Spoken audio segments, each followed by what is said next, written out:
Israeli হামলায় আহত হয়েছেন ইরানের প্রেসিডেন্ট মাসুদ পেজেশকিয়ান। খবরটি নিশ্চিত করেছে দেশটির শক্তিশালী রেভলিউশনারি গার্ড কর্পস আইআরজিসি পরিচালিত পত্রিকা ফার্স নিউজ এজেন্সি। গেল মাসের ১৩ জুন ইরানে অতর্কিত হামলা চালায় ইসরায়েল।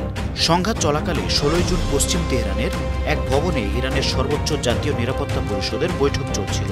সেখানে উপস্থিত ছিলেন মাসুদ পেজেশকিয়ান। ওই বৈঠকে তেহরানে বিমান হামলা করে ইসরায়েল। এতে প্রেসিডেন্ট পেজেশকিয়ান পায়ে আঘাত পান। ইরানের প্রেসিডেন্ট ছাড়াও বৈঠকে উপস্থিত ছিলেন পার্লামেন্টের স্পিকার মোহাম্মদ বাঘের গালিবাফ ও প্রধান বিচারপতি মোহসেনি এজেই। ওই দিন অন্তত ৬টি বোমা ও মিসাইল দিয়ে ভবনের প্রবেশ ও বাহিরপথে হামলা করে ইসরায়েল। বিস্ফোরণের কারণে বিদ্যুৎ সংযোগ পুরোপুরি বিচ্ছিন্ন হয়ে যায়। তবে ইমার্জেন্সি গেট দিয়ে প্রেসিডেন্ট মাসুদ পেজেশকিয়ান সহ বাকি কর্মকর্তারা নিরাপদে বের হয়ে যান।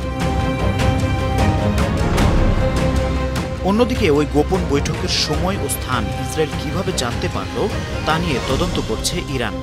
ধারণা করা হচ্ছে ইরানের ভিতর থেকে ইসরায়েলকে গোপন বৈঠকের খবর কেউ আগেই পৌঁছে দিয়েছিল। আন্তর্জাতিক ডেস্ক ৫২ টিভি।